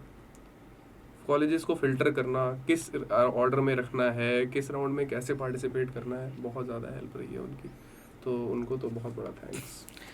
एक तुम्हारे पिताजी ने एक स्टोरी बताई थी कि फाइनल जो काउंसलिंग का राउंड था जब तुम्हें कॉलेज मिला, उसमें तुमने भारी मन से काफ़ी सारे कॉलेजेस डाल दिए थे। फिर राकेश जैन सर ने फ़ोन किया कि भैया ऐसा है, ये कॉलेज हटाओ और ये कॉलेज तुम्हें मिल जाएंगे, थोड़ा ध्यान रखो। वो स्टोरी के बारे में बताओ, क्या वो सिनेरियो था उस टाइम पे? तो एक्चुअली वो दिन थोड़ा सा हेक्टिक हो गया था क्योंकि लास्ट डे था काउंसलिंग का, और मैं गया हुआ था अपने पापा के साथ ही घूम रहा था। We were having a laptop और साथ में ही हम लोग सब कुछ शॉर्टलिस्ट कर रहे थे, ये वो। लास्ट में 5 बज गए शाम के। उस दिन एक और थोड़ा सा वो हो गई, मिसहैप्सी हो गई कि मतलब मेरे चाचा जी जो थे उनका ऑपरेशन हो रहा था, उनकी हार्ट की सर्जरी होनी थी वहाँ वेदांता मेडिसिटी गुड़गांव में। तो हम लोग वहाँ जा रहे थे, गाड़ी पापा ड्राइव कर रहे थे, मैं साथ में लैपटॉप खोल के बैठा हुआ हूँ, मैं कॉलेजेस फिल कर रहा हूँ। इतना हेक्टिक हो गया था। ठीक है, उसके बाद करे जा रहा हूँ, बीच में राकेश जैन सर का कॉल आता है कि बेटा मैंने जो लिस्ट भेजी है उसमें जो लास्ट में कॉलेजेस हैं थोड़ा सोच समझ के और फिल्टर करके भरना। मैंने बोला कैसे सर? तो उन्होंने बोला बेटा ऐसा है कि ये कॉलेजेस मिलने की प्रोबेबिलिटी तुम्हें ज़्यादा है, तो अगर इन पे अभी भी मूड नहीं बन रहा है पूरा, या फिर पूरी चॉइस नहीं बैठ रही है, तो सोच लो। उसके बाद मैंने उन्हीं से डिस्कस किया, उन्होंने ही कुछ कॉलेजेस हटवाए और मेरे को लगता है कि वो काफ़ी अच्छा डिसीजन रहा। तो फिर उसके बाद तुम्हें एक कॉलेज मिला, क्या कौन सा कॉलेज में हो अभी आप तुम? ASMC Lalitpur. ASMC Lalitpur. ASMC Lalitpur ये है तुम्हारे घर से कितना दूर है? ये तो 500 किलोमीटर है अप्रॉक्स। 500 किलोमीटर, तो मतलब वीकेंड्स वगैरह पे आ जा सकते हो, थोड़ा बताओ? आ जाते हो, आ जाता है भाई। अभी तो तुम फिलहाल अभी नैनीताल से आ रहे हो? मनाली से। तो कैसा रहा फिर ट्रिप? बढ़िया रही। कॉलेज फ्रेंड्स के साथ ट्रिप अलग ही होती है, एक्सपीरियंस। फैमिली के साथ ट्रिप ये बताओ यार, एक बार थोड़ा सा बताओ। फर्स्ट ईयर 3 साल तक लौंडा मतलब एकदम पढ़ाई ही किए जा रहा है और कुछ चीज़ें हो नहीं पा रही हैं, ठीक है, और कुछ सोच भी नहीं पा रहे हैं। उसके बाद फिर कॉलेज फर्स्ट ईयर में आते हैं। कॉलेज फर्स्ट ईयर में आने के बाद कॉलेज की ट्रिप जाती है। कहानी बताओ थोड़ी सी यार। क्या क्या हुआ वहाँ पे? सारी कहानियां तो बताने लायक नहीं है। सारी कहानियां तो मैं जानता हूँ कि काफी कुछ सेंसर्ड है वहाँ पर, मतलब कुछ ऐसा है जो आंखों में ही कैद होके रह जाता है और शायद वही रहना चाहिए। अच्छा, वही रहना चाहिए। बट बहुत सारी मेमोरीज बनती है। तो वहाँ के जानवर ज्यादा जंगली थे या फिर यहाँ से जो इंसान गए थे वो ज्यादा जंगली थे? मतलब बस में हमें उन्होंने बोल दिया कि रास्ते में उतार देंगे तो आपको अच्छा नहीं लगेगा। तो हमने बोला ठीक है, थोड़ा सा हम चिल कर लें। तो फिर हम उसके बाद सो गए और रिटर्न में भी कुछ ऐसा ही हुआ। तो उन्होंने चंडीगढ़ पे रोक दी थी एक बार बस। उन्होंने किया अब आप जा सकते हो। तो भैया कहाँ जाएंगे, अब आप दिल्ली की टिकट है, दिल्ली छोड़ना। तो उन्होंने फिर दिल्ली ड्रॉप किया। ठीक है, we are thankful to you. ये जो भैया थे ये मतलब टिकट वगैरह आप लोगों ने अपने हिसाब से करवाई थी उनसे? तो क्या हुआ था मतलब ट्रिप में ऐसा कि भैया को? अब मतलब सब लोग हमारे जैसे नहीं है ना, उतने एक्सप्रेसिव नहीं है सब लोग। कुछ कई लोग शांत रहना पसंद करते हैं और हम एक्सप्रेसिव हैं। 6-7 लौंडे एक साथ बैठेंगे तो कहाँ शांत रहेंगे। Possible 6-7 है। वो भी लौंडे, हाँ। वो भी एक साथ, वो भी एक ही कॉलेज के, वो और भी कोई फर्स्ट लड़की भी ईयर, नहीं है साथ कोई में, लड़की तो नहीं कोई है। शर्म की तो मतलब वो रही नहीं कि हाँ ठीक है। मतलब वहाँ सात्विक एकदम तामसिक हो गया। इस मुद्दे पे भी ज्यादा बात नहीं करेंगे। हाँ, ठीक है, बढ़िया रहा बट बढ़िया बढ़िया बढ़िया। बट फिर भी मैं जानना चाहूँगा तुम्हारा कॉलेज का पहला दिन और फ्रेशर्स तक कैसा माहौल रहा? अच्छा माहौल रहा, मतलब हमारे सीनियर्स काफी सपोर्टिव है। उन्होंने सीनियर्स तो सपोर्टिव होते ही हैं, उनके बिना कहाँ ही नहीं, मेडिकल वो एक्चुअली में सपोर्टिव है और उन्होंने काफ़ी हेल्प करी है हमारी। और फैकल्टी हैं हमारे साथ में रहते हैं, हमारे जो वार्डन सर हैं वो सब काफ़ी उन्होंने सपोर्टिव रहा। मतलब उन्होंने फील किया कि हम लोग जब घर से आए हैं एकदम से वैसे अलग से हो गए हैं, तो उन्होंने काफ़ी ऐसे अपनापन सा फील कराया। और एकेडमिक प्रेशर एकदम से बहुत ज़्यादा बढ़ जाए, एमबीबीएस में भी तो फिर वही है एकेडमिक प्रेशर, बट जिस तरह से उन्होंने हमें डील करना सिखाया, उन्होंने ही पढ़ाया और उन्होंने ही डील करना सिखाया कि कैसे आप इस एकेडमिक प्रेशर को हैंडल करोगे, कैसे आपको अपनी मतलब रेगुलर लाइफ के साथ पढ़ाई को इंटीग्रेट करना है, एमबीबीएस में कैसे पढ़ाई की जाती है, नीट से एमबीबीएस के जो एग्जाम्स का ट्रांजिशन है वो भी बहुत बड़ा है। एक बात बताओ, नीट में तुमने की एमसीक्यू प्रैक्टिस, तुमने की टेस्टिंग, बिल्कुल।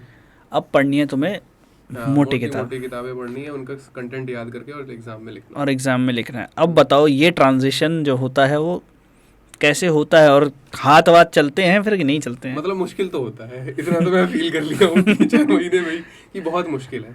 आपने मतलब पहले क्या किया था, आपने बहुत सारा कंटेंट पढ़ा, उसमें से कुछ पॉइंट्स याद कर लिए, एमसीक्यू आएंगे, उन पॉइंट्स के बेसिस पे आपने जाके टिक कर दिया। अब क्या है कि आपको उसको जब क्वेश्चन पेपर आएगा आपको एक बच्चे की तरह एक्सप्लेन करना है पेपर को कि हाँ ये क्या होता है, कैसे होता है। करा है कहीं ना कहीं 10th 11th तक ये सब भी किया है, बट अब वो प्रैक्टिस जा चुकी है ना, मैंने तो 4 साल से नहीं किया, तो वो बहुत ज़्यादा मुश्किल हो जाता है हर चीज़ को याद करना, हर चीज़ को समझना, सब्जेक्टिवली बॉडी को देखना। मतलब बॉडी को देखने का अपना एक नज़रिया बदल जाता है। आपको हर चीज़ पता होनी चाहिए, हर वे में आप उसे एक्सपैंड कर सको। कभी आपके कुछ ऑर्गन के बारे में पूछा गया है, आप उसके क्लिनिकल बता सको, आप उसके हर पॉइंट बता सको, शेप साइज डायमेंशंस हर चीज़ पूछी जाती है, और वो चीज़ आप इतना ज़्यादा अच्छे से एक्सप्लेन करोगे उतने ज़्यादा मार्क्स मिलेंगे। तो कहीं ना कहीं हाथ चलना बंद तो हो गया है, बट अब मैं स्टार्ट कर रहा हूँ प्रैक्टिस। बढ़िया बढ़िया बढ़िया। तो जैसा कि मैं हर मेडिकल स्टूडेंट से पूछता हूँ, फर्स्ट ईयर में जो लोग आते हैं, काफ़ी सीरियस सवाल हैं, मैं ये चीज़ ज़रूर पूछना चाहता हूँ कि डायसेक्शन की क्लास में कितने लोग बेहोश हुए? नहीं तो हमारे तो ठीक है, लौंडे तो काफ़ी एक्साइटेड ही थे, उनकी तो एक्साइटमेंट के पीछे छुप जाता है। हाँ कुछ कमज़ोर थे जो मतलब बोल सकता हूँ क्या मैं, फर्स्ट अटेम्प्ट वाले जो थे, हाँ। जो थोड़े से अभी वीक होते हैं, थोड़े से अभी घर से जस्ट निकले होते हैं, अभी घर से निकले हैं, थोड़े से इमेच्योर होते हैं, उनको थोड़ी सी दिक्कत होती है। ये लखीमपुर अपना यूपी वाला कॉलेज है, यूपी है, ललितपुर ललितपुर यूपी में है। यूपी में है, मतलब जस्ट एमपी से बहुत ज़्यादा क्लोज है, झांसी के थोड़ा सा बाद में पड़ता है। अच्छा, तो ये अपना खड़ी बोली वाला। अरे बहुत बेहतरीन। बोली बहुत प्यारी है वहाँ की, बोली बहुत ही प्यारी है, मतलब फूलों वाली। सही है सही है। तो फिर जो फर्स्ट अटेम्प्ट वाले थे, क्या रहता है? मतलब उनका रिएक्शन थोड़ा सा अजीब सा रहा था कुछ दिन तक, बट थोड़े थोड़े धीरे धीरे हैबिचुअल हो जाते हैं, क्योंकि कहीं ना कहीं सबको पता है कि करना तो है ही। और धीरे धीरे इससे ज़्यादा फिर आप ओपीडी में जाओगे, वार्ड्स अटेंड करोगे, तो कहीं ना कहीं सीरियसनेस बढ़ती ही जाएगी। अब आप ये नहीं कर रहे हो तो फिर आगे, हाँ टीचर्स का बहुत बड़ा रोल होता है कि फैकल्टीज़ जो हैं हमारे JR SR प्रोफेसर जो भी हैं, सब ने बहुत ज़्यादा हेल्प किया उस चीज़ में, तो ठीक है, सब कुछ अच्छे से निकल गया। सही है सही है सही है। अभी तक आपकी मेडिकल पोस्टिंग्स वगैरह तो नहीं हुई है ना? सेकेंड ईयर में शुरू होंगी, तो वहाँ भी एक अलग ही माहौल रहता है। काफ़ी अलग सुने हैं वहाँ की कहानियाँ, किससे कहानियाँ सीनियर्स से कि कैसा रहता है? कुछ बढ़िया रहता है। एक तो थोड़ा सा एक्साइटमेंट उसके लिए भी है, क्योंकि पेशेंट से इंटरेक्ट करना, पर्सनल लेवल पे इंटरेक्ट करना, वो थोड़ी अलग ही चीज़ हो जाती है। अभी सब कुछ थ्योरी में पढ़ना, सब कुछ बुक्स में देखना, और कहीं ना कहीं आप सामने बैठे हो, मैं आपसे पूछ रहा हूँ कि हाँ कहीं ना कहीं आप अपनी ड्रीम लाइफ के क्लोजर जाते जा रहे हो। मेरे लिए पर्सनली ऐसा है बहुत ज़्यादा कि हाँ कि पेशेंट से 1-to-1 इंटरेक्ट करना, वो सब बहुत बड़ी चीज़ है, तो मैं उसके लिए थोड़ा एक्साइटेड हूँ। आपकी जो वाइट कोट सेरेमनी थी उसके बारे में बताओ, कैसी थी वो वाइट कोट सेरेमनी? तो मेरे कॉलेज की वाइट कोट सेरेमनी के दिन ही मुझे कॉलेज अलॉट हुआ था, तो मैंने अटेंड नहीं करी। वाह भाई वाह, बहुत बढ़िया। तो ये तो ठीक है, तो तुम्हें ऐसे ही दे दिया, ये धो के रख दिया है, ले लो। वाइट कोट और पहन के उठाओ क्लास में कला देना। बट नहीं ठीक है, थोड़ा सा स्पेशल फील हुआ मुझे कि जब मैंने पहना, तो बाकी लोगों ने पहना था ना, मैंने तो पहली बार पहना, तो मैंने अपनी सेल्फी ली, थोड़ा सा अच्छा लगा। एक बात बताओ यार सात्विक, जब इतने सालों से तुम पढ़ाई कर रहे हो, इतने सालों से मतलब पापा के गाइडेंस के अंडर पढ़ाई कर रहे हो, खुद भी बहुत ज़्यादा अपने ऊपर स्ट्रिक्टनेस रखी हुई है, बट उसके बाद जब एक फ्रीडम का थोड़ा सा मिलता है, हाँ। तो क्या कुछ एक्सप्लोर किया तुमने जो बताया जा सके प्लीज़? मतलब मैं इतना कहना चाहूंगा कि मतलब इंसान के अंदर इतना कुछ भर जाता है कि वो एकदम से एक्सप्लोड हो जाता है। हाँ, 4 साल से भर रखा है, एकदम से निकलने का मौका मिला है तो निकलेगा ही निकलेगा। और क्या नहीं क्या निकला? नहीं निकला है जब भी तो तीनों सब्जेक्ट में फेल हूँ। अरे यार, यही बात है। तो चल रही है हॉस्टल लाइफ, तो चल रही है अभी इतना तो। क्या एंजॉय कर लिया हॉस्टल लाइफ में? क्या है मतलब आपको ना वही बोलते नहीं है कि हॉस्टल में रहते हैं जानवर जो बोल सकते हैं, वही वाली चीज हो गई है पूरी अभी तो फिलहाल, कि पूरा बकचोदी चल रही है दोस्तों के साथ, कभी इधर जा रहे हैं कभी उधर जा रहे हैं, पढ़ाई भी चल रही है तो पढ़ाई के अंदर भी। तो मुझे जो एक सबसे बड़ा डर रहता है ना, हम्म। कि यही जानवर बाद में जाके इलाज करेंगे। तो जब नहीं, आप ठीक अपने मित्र गणों को देखते हैं और ऐसे उनकी हरकतें भी देखते हैं कि पैरासीटामोल पीस के पी रहे हैं ये, कि मतलब नहीं, एकदम ठीक है, पढ़ाई को सीरियसली ले रहे हैं। पढ़ाई को सीरियसली लेते हैं। मतलब क्योंकि हमें भी पता है कि हमें आगे जाके ये काम करना है, तो किसी की लाइफ का रिस्क तो नहीं लेंगे ऑफ कोर्स, उस चीज किसी की लाइफ का रिस्क तो नहीं रहता है, बट जब आपके हॉस्टल में जब कोई बच्चा बीमार पड़ता है उसकी लाइफ को काफी ज्यादा रिस्क होता है। तो हुआ है कभी अभी तक में ऐसा? हुआ है, बच्चे बीमार रहते हैं, ठीक है, हम उतना सीरियसली नहीं ले रहे हैं शायद बीमारी को भी, चलो ठीक है। नहीं मतलब फिर क्योंकि देखिए ऐसा है सात्विक, बात ऐसी है कि आप लोग बनने गए हैं डॉक्टर और अभी तक क्लिनिकल पोस्टिंग हुई नहीं है और सामने पेशेंट है, तो कौन कितना डॉक्टर उस समय होता है मैं ये जानना चाह रहा हूँ। तो सुपर स्पेशलिस्ट तो हम बन चुके होते हैं उस टाइम, क्योंकि अपना ही दोस्त है, अपना ही दोस्त सब है, कुछ कर सकते हैं उसके ऊपर। तो उसके बाद और ये सब जो छोटी छोटी चीजें होती हैं, कभी मतलब स्टेथोस्कोप यूज करना सीखा, कभी ब्लड प्रेशर, एक ही बंदे पे 100 बार ब्लड प्रेशर लिए जा रहे हैं और उसका ब्लड प्रेशर चेंज हुए जा रहा है, कोई ले रहा है तो 140, कोई ले रहा है तो 110, ठीक है, थोड़े बड़े डॉक्टर बन गए हैं अभी हम लोग, ऑब्वियसली। हो रहा है, धीरे धीरे चल रही है ये चीज़। हाथ भी बदलते हो या सेम हाथ में लेते रहते हो ब्लड प्रेशर? नहीं, जनरली इधर लेते हैं, थोड़ा सा याद है मेरे को, छोड़ो पढ़ाई की बात नहीं करूँगा। नहीं सही बात है, पढ़ाई की बात करनी भी नहीं चाहिए गाइस पॉडकास्ट में। सही है सही है सही है। फ्रेशर्स कैसी रही? बहुत धमाकेदार। क्या कुछ ऐसा, क्या धमाकेदार ऐसा किया जो फ्रेशर्स में मज़ा आ गया?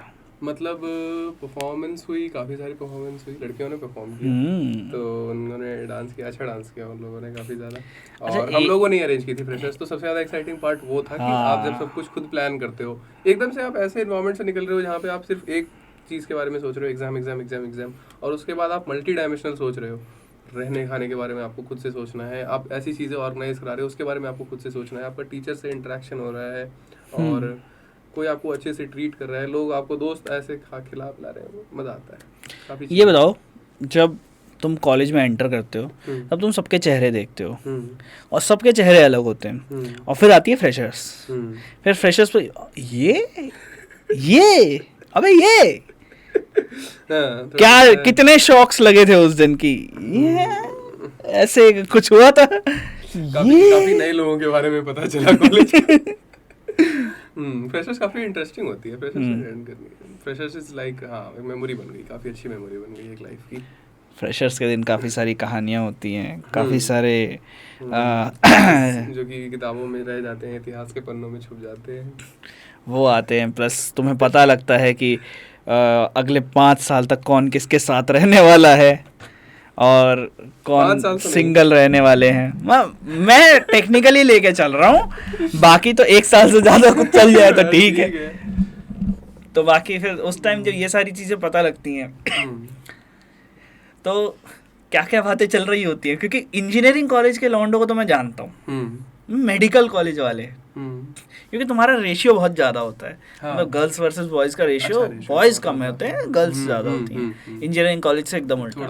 तो क्या रहता है फिर वहाँ पे ऐसे डायनामिक्स? तो कहीं ना कहीं इंट्यूशन तो हमें लग ही चुका होता है कि हाँ कहाँ किधर क्या चल रहा है, क्या खिचड़ी पक रही है, तो थोड़ा आइडिया तो रहता ही है। कुछ अपने ही क्लोज फ्रेंड्स होते हैं जो ऐसे रहते हैं, तो उनकी स्टोरीज पता चलती हैं, कुछ घूमते फिरते दिख जाते हैं लोग, उनके बारे में भी पता चलता है। सही, बढ़िया है। और अभी तुम्हारे आसपास, कॉलेज के आसपास का कोई फेमस खाना वाना ट्राई किया? अभी तक? नॉर्थ इंडियन वाली बेल्ट ही है तो हमारे आसपास का ही खाना है, इतना कुछ स्पेशल इतना कुछ तो स्पेशल नहीं, बस स्पेशल नहीं मतलब कुछ अलग नहीं है। हाँ कैसे कुछ अलग नहीं है, बट ठीक है मेरे लिए वो सही है, क्योंकि अगर बहुत ज़्यादा चेंज ऑफ कल्चर होता तो मैं ही उस चीज़ को मैनेज नहीं कर पाता, तो उस हाँ चीज़ के लिए मैं ऑब्वियसली थोड़ा यार, सा खुश हूँ। अगर तुम्हें साउथ का कॉलेज मिल गया तो तुम वैसे ही पागल हो जाते हैं। मतलब साउथ का कल्चर तो ऑफ कोर्स मैं एक्सप्लोर करता हूँ, बट एक्सप्लोर करने के लिए ही ठीक है, मैं उस Explore चीज़ में करने के लिए। हैबिचुएट नहीं कर सकता ना, क्योंकि मैं इधर से ऑलरेडी रह चुका हूँ।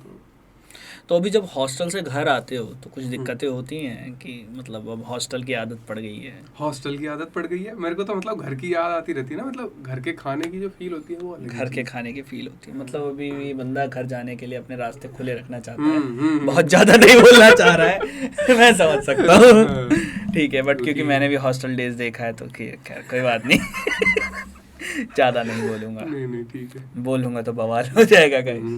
नीट प्रेप ऑफिस में कितने दिन रखोगे आप? तो जाना ही है मुझे।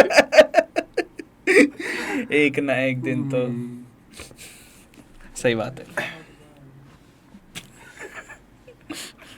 सही है। तो यार सात्विक एक बात बताओ, मेडिकल कॉलेज में आ गए, ठीक है, फ्रेशर्स हो गई, घूम लिए, अब आगे का क्या, मतलब कि जो एग्जाम्स है उसमें पास कैसे होंगे फिर? नहीं अब तो पास होना है, अब तो पास तो पढ़ना है। मतलब कैसे, मतलब कैसे पढ़ते हैं मेडिकल कॉलेज में? जो पढ़ाई होती है मैं उसके बारे में जानना चाहता हूँ कि मेडिकल कॉलेज की पढ़ाई कैसी होती है, क्योंकि तुम्हें एनसीईआरटी इतनी सी है, हाँ डिफरेंस वही है, बाकी सारी चीज़ें इतनी सी है, इतना कंटेंट पढ़ना होता है, वही 10 to 11 का ट्रांजिशन जो होता है वो यहाँ पे और बड़ा हो गया। 10 to 11 के ट्रांजिशन, उस ट्रांजिशन के भी 10 गुना बड़ा ट्रांजिशन हो गया, 10 गुना बड़ा ट्रांजिशन होता है, क्योंकि कंटेंट इतना ज्यादा है ना, क्या कैसे एक्सप्लेन करूं, मतलब एनाटॉमी है, फिजियोलॉजी है, बायोकेमिस्ट्री, सब्जेक्ट नाम के लिए 3 है, बट वो सब्जेक्ट्स का कंटेंट आप मान लो 20-30 सब्जेक्ट में मिला दोगे तब भी उतना कंटेंट नहीं आएगा। आप एनाटॉमी, हमारे खुद फैकल्टी बोलते हैं आप एनाटॉमी को डिटेल में पढ़ने जाओगे 5 साल पूरे निकल जाएंगे, इतना कंटेंट है उसमें से। शॉर्ट लिस्ट करना कि हाँ क्या पढ़ना है एग्जाम के लिए, क्या पढ़ना है कॉन्सेप्चुअल अंडरस्टैंडिंग के लिए, क्या पढ़ना है कि वो ऑर्थो और सर्जरी में आगे जाके काम आए,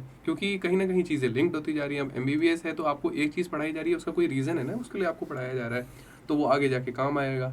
दूसरा आपका पीजी वाला पीओवी है कि हाँ नीट पीजी भी तो क्रैक करना है, कहीं ना कहीं उसका स्ट्रेस है, अभी भी है, क्योंकि एक एग्ज़ाम ही तो क्रैक हुआ है, तो ज़िंदगी पूरी थोड़ी सेट हो गई है, नीट पीजी भी निकालना है अभी, उसके बाद और पढ़ना है, तो वो वाली चीज़ है। पढ़ने का तरीका बहुत ज़्यादा सब्जेक्टिव होता है, टीचर्स के जो लेक्चर्स होते हैं उनके थ्रू समझना, उसके बाद घर आके अपनी रूम पे आके अपनी बुक्स देखना और प्रैक्टिस करना। बट इतना मैं कहूँगा कि फोकस से और सीरियसली जो पढ़ेगा तो इतना मुश्किल भी नहीं है, हो जाता है। मैं पास नहीं हुआ इस बेसिस पे मुझे जज ना किया जाए बट हाँ कर सकते हैं पास। नहीं पास तो हो ही सकते हैं और तुम भी पास हो जाओगे यार। एक्चुअल में ना तुम्हारे जो सीनियर्स हैं, चाहे वो एम्स दिल्ली से हो चाहे कहीं से भी, और सीनियर जो मतलब कि डॉक्टर्स हैं, मैंने जब उनके साथ बात करी तो बात तो यही पता लगती है कि फर्स्ट ईयर में तो सबका ही डब्बा गोल रहता है, क्योंकि फर्स्ट ईयर में एक तो आते लेट हो आप लोग, उसके बाद कोप अप करना है, उसके बाद जाते ही तुम्हारे पहले सितंबर में जाओगे, अक्टूबर नवंबर में शायद एग्जाम्स होते हैं तुम्हारे, जल्दी हो जाते तो हैं इतने जो एग्जाम्स होते हैं उस बीच में फिर कैसे जहमत उठाता है इंसान की यार कि पढ़ाई भी कर ले और स्ट्रेस भी हो रहे। कहीं ना कहीं थोड़ा सा हैबिचुअल हो जाते हैं स्ट्रेस को लेके भी, कि मतलब एक लेवल पे आप कितना स्ट्रेस लोगे, हर चीज़ पर स्ट्रेस लेते रह जाओगे तो फिर स्ट्रेस ही लेते रह जाओगे, पढ़ोगे कब, एंजॉय कब करोगे। तो हाँ एग्ज़ाम के लिए पढ़ना है, एग्ज़ाम से पहले तो काफ़ी पढ़ना है, एग्ज़ाम के बाद एंजॉय करना है, और उस चीज़ को बहुत एक लिमिटेड एक रूटीन साइकिल में उसको लाना है कि हाँ जो रोज़ पढ़ने लगेगा वो तो खैर बहुत ही अच्छा हो गया। और दूसरा जो आपने बोला कि लेट आते हैं तो एग्ज़ाम हो जाता है एकदम से, और दूसरा उस फीलिंग को कैसे हटाऊं मैं अपने अंदर से कि हाँ अब मैं मेडिकल में आ गया हूँ, अब मेरी मेहनत सफल हो गई है तो थोड़ा तो एंजॉय करने दो मुझे। तो वो चीज़ ना कुछ काफ़ी दिन तक रह जाती है, और वो एक बहुत बड़ा रीज़न है, अभी तक वो फीलिंग मेरे अंदर से निकल नहीं पा रही है। मतलब पॉडकास्ट आते ही निकल जाएगी। हाँ बस ये पॉडकास्ट हो जाए तो मैं भूल जाता हूँ उसके बाद अब मुझे पढ़ना चाहिए, उसके बाद पॉडकास्ट के साथ साथ भूल जाना अच्छा होगा कि अगर दोबारा से ये पॉडकास्ट हुआ तो मैं नहीं चाहता कि कुछ और कंट्रोवर्सी हो जिंदगी में। बस यही बात है। सही बात। तो यार कॉलेज में आप लोग बढ़िया एकदम अभी इंजॉय करके आ रहे हो, ठीक है, और दोस्तों का जो ग्रुप होता है उनके साथ कितना ज़्यादा हैंग आउट किया जाता है, प्लस टाइम को किस तरीके से मैनेज किया जाता है एक मेडिकल कॉलेज में कि दोस्तों के साथ हैंग आउट भी हो जाए, पढ़ाई भी हो जाए, प्रैक्टिकल भी हो जाए, प्लस उसके बाद थोड़ा नींद भी मिल जाए, ऐसा कोजी सी। तो कैसा रहता है फिर, कैसे करते हो ये सारी चीज़ें? क्योंकि सर्दियाँ तो मैंने सुना है कि एग्ज़ाम से भी निकल जाती हैं आप लोगों की, उस टाइम तो बंधे ही रहते हो, तो ये सारी चीज़ें कैसे करते हो दोस्तों के साथ, टाइम मैनेजमेंट वगैरह? क्योंकि टाइम कब निकल जाता है दोस्तों के साथ पता लगता नहीं है। तो मुझे नहीं लगता मैं इस सवाल पूछने के लिए सही इंसान हूँ। मैं इस चीज में बहुत ज्यादा कि अभी नहीं lack मैनेज कर करता पाए हूँ, हो, हाँ। ठीक है। बट हाँ, करना चाहिए, of करना course, ये चाहिए। करना सीखना पड़ेगा। करना मुझे सीखना भी पड़ेगा। थोड़ा सा नींद वाले पॉइंट पे मैं बोल सकता हूँ कि नींद कभी पूरी नहीं हो सकती। इतना मैंने पता कर लिया 6 महीने में ही, मेरे को इतना तो पता चल गया। मैंने सीनियर से भी पूछ के देख लिया, मैंने अपने भैया वगैरह से भी पूछ लिया, नींद आपकी कभी पूरी नहीं होगी। मैं घर पे आके सोता हूँ, आप मेरे सही है। पापा से पूछ लेना, मैं घर पे आके पूरे पूरे दिन सोता हूँ। वो पूछते हैं कि तू घर पे आता ही क्यों है, फिर वहीं पे सो जाता। बट वहाँ नहीं सो वहाँ नहीं सो सकते ना आप। वहाँ आप सोओगे तो 10 लोग आपके बगल में बैठ जाएंगे, क्यों सोया हुआ है इतनी देर तक, उठ जा, हम भी तो उठे हुए हैं। बस यही दिक्कत है। कुछ नए शौक ऐसे पाले हों जो कॉलेज के कुछ वैसे वाले एकदम, क्या कहते हैं कि सिर्फ कॉलेज के लिए शौक पाले गए हैं, जैसे क्रिकेट का देखना और इंस्टाग्राम? मैं इंस्टाग्राम नहीं चलाता था ना, मेरे फोन में था, इंस्टा की आईडी भी नहीं थी। जबरदस्ती के लिए इंस्टा की आईडी बनाई है। कैसी है ये इंस्टा की दुनिया अभी? हाँ, थोड़ी सी एडिक्टिव सी लग रही है, पता नहीं बहुत ज्यादा। एकदम से पता नहीं क्यों मैं उठाता हूँ 2 घंटे खत्म हो जा रहे हैं ये यार। रील्स कैसे चालू हो जा रही है एकदम से, और मैं स्क्रॉल करता रह जा रहा हूँ। तो है ये थोड़ा सा। अब बर्थडे है तो सब दोस्त हैं, सबकी स्टोरी लगानी तो बनती है भाई, क्योंकि एक्सप्रेस करना है। और एक्सप्रेस उसके सामने करूंगा तो वो भी चीज़ है अच्छी, और सोशल मीडिया पे एक्सप्रेस करूंगा तो उसकी थोड़ी सी इंटेंसिटी बढ़ी हुई मानी जाती है आज। बहुत बढ़िया। और लोगों की लाइफ भी तो देखनी है, कौन क्या कर रहा है उससे जलना भी तो कौन है। क्या करना है। हाँ, तो भले ही वो फेक हो, हाँ, भले ही 2 साल पुरानी फोटोज लगा के वो एकदम मार रहा हो कि और एकदम मैं स्टाइल। मनाली गया हूँ, वो कहाँ पोस्ट करूंगा। हाँ, ये भी तो तो मनाली में यार, मनाली में जब एक ऐसे वाले स्टूडेंट्स जाते हैं जो पढ़ाई लिखाई से एकदम आतुर हो के हाँ, फिर वो लोग मनाली जैसी जगह पर घूमने जाते हैं, किस तरीके का मजा करते हैं वो इस तरीके का मजा करते हैं कि उसे बोलना ठीक होगा। थोड़ा सा क्या काट देंगे। हाँ, काटने का ऑप्शन तो हमेशा रहेगा हमारे पास। हाँ। तो हम थे मनाली के ट्रिप पे, तो कैसा था मनाली का ट्रिप? मनाली का ट्रिप मतलब ये तो था कि हाँ, थोड़ा सा स्ट्रेस बस्टर सा था, अजीब सा मेंटल स्ट्रेस हो गया था दिमाग में। हालांकि एग्जाम्स दे के आया था, इंटरनल्स दे के आया था मैं, तो पढ़ा तो था ही उसके लिए ऑफ कोर्स। और एकदम से निकला, ठीक है, मनाली में जाके एंजॉय किया, काफ़ी ज़्यादा व्यू ही अलग है, पूरा मज़ा है। मनाली मतलब एंजॉय करने के लिए तो काफ़ी अच्छी जगह है। बट जब आप दोस्तों के साथ हो तो आप रियलाइज़ थोड़ी करते हो कहाँ रुके हो, कहाँ से कैसे ट्रैवल कर रहे हो। बस आप 6 दोस्तों के साथ हो। मेरे को लगता है कि हॉस्टल के रूम में बैठ के भी हम शायद उतनी ही मज़ा कर लेते हैं जितना हम मनाली जाके कर रहे थे, क्योंकि मतलब वो व्यू और वो सब हमारे लिए बहुत कम मैटर कर रहा था। फोटोज़ खिंचवाना और वो सब, मेन तो हमारा इंटरेक्शन था आमने सामने का, कि हाँ क्या बातचीत चल रही है, क्या क्या गॉसिप हो रही है, ये वो, बस। सही बात। टाइम बहुत इंपॉर्टेंट है, तो दोस्तों के साथ टाइम देने से स्ट्रेस रिलीज होता है। काफ़ी ज़्यादा स्ट्रेस रिलीज़ होता है दोस्तों के साथ टाइम देने से, बहुत बहुत ज़्यादा स्ट्रेस रिलीज़ होता है। तो यार, नीट एस्पिरेंट अगर कोई अपना स्ट्रेस रिलीज़ करना चाहे तो क्या उसे ऐसा करना चाहिए कि पढ़ाई भी एकदम छूट ना जाए और फिर उसको स्ट्रेस भी थोड़ा कम हो जाए उसका? ठीक है, तो नीट एस्पिरेंट अगर कोई स्ट्रेस रिलीज करना चाहे, अपने पॉइंट ऑफ व्यू से बताता हूँ कि मैंने क्या क्या किया था। तो एक तो मैंने म्यूज़िक को थोड़ा सा, म्यूज़िक क्योंकि मेरे लिए थोड़ा सा इंपॉर्टेंट था, म्यूज़िक सुनना जो है वो स्ट्रेस काफ़ी अच्छा स्ट्रेस बस्टर होता है। दूसरा, टीवी सीरीज़ थोड़ी सी देखी थी मैंने, कॉमेडी टीवी सीरीज़ हिलेरियस वाली, तारक मेहता वगैरह। अभी तो मेरे को थोड़ा अजीब लगता है क्यों देखता था मैं, बट हाँ, देखा था मैंने। उसके बाद मेरे दोस्त हैं, बहुत अच्छे अच्छे दोस्त हैं, जिनसे मैं कॉल करके, नॉन मेडिकल, कम्प्लीटली उनका मेडिकल फील्ड से कोई लेना देना नहीं है। और अगर आपको स्ट्रेस रिलीज़ करना है ना, तो ये नॉन मेडिकल वाले जो दोस्त हैं ये ज़रूरी है, क्योंकि मतलब कहीं ना कहीं इनका लाइफ में, मेरा एक दोस्त है प्रिंस पांडे, उससे जब मैं बात करता था, उसके मतलब लाइफ के बारे में काफ़ी कुछ पता चलता था, और कहीं ना कहीं मैं अपनी लाइफ से थोड़ी देर के लिए हट जाता था, थोड़ी देर के लिए वो एस्केप मिल जाता उसके था, मतलब, और वो ज़रूरी होता है। कितनी देर तक आप बंद क्या करता है प्रिंस पांडे? ये मर्चेंट नेवी में, तो नाइस, यस। तो इसकी भी काफ़ी स्टोरीज हैं, तो हम वो स्टोरीज एंजॉय करते थे, साथ में बैठते थे, मज़ा आता है। अच्छा, मेरे को ये बताओ कि फिर तुम्हारे, अब जो यूट्यूब वगैरह की बात आई गई, तुम्हारे कॉलेज में ऐसे कोई फ्रेशर्स हैं जो अभी अपना यूट्यूब पे अभी अपनी जर्नी स्टार्ट कर काफ़ी चुके लोग हैं? काम कर रहे हैं यूट्यूब पे, मतलब, और काफ़ी क्रिएटिवली काम कर रहे हैं। मतलब शुरू में तो जब कॉलेज स्टार्ट नहीं हुआ था तो उस टाइम पे काफ़ी कुछ कंटेंट वगैरह था, काफ़ी नीट एस्पिरेंट्स वगैरह भी इंटरेस्टेड हो गए थे, उस टाइम पे ज्यादातर व्यूज भी आते हैं। अभी तो नीट वाला एकदम वो वाला आ गया है ना, क्रूशियल वाला टाइम आ गया है, तो उस चीज में और हमारे भी एग्जाम्स आ गए हैं, धीरे धीरे सबको पता चल गया कि एक्चुअल पढ़ाई का प्रेशर तो ये रहेगा 5 साल तक, तो उसके साथ सब कुछ मैनेज करना है, तो कहीं ना कहीं लोग थोड़ा सा बैक ऑफ कर रहे हैं, बट ठीक है, साथ में मिलकर करेंगे। सही बात है। तो आपका एक दोस्त एम्स दिल्ली में भी है जी, तो उसकी कहानियाँ बताइए, उससे कहाँ मिले और कैसे? तो उससे हो सकता है कि उससे पॉडकास्ट साथ में ही हो उसके साथ भी। बिल्कुल, I would love to have.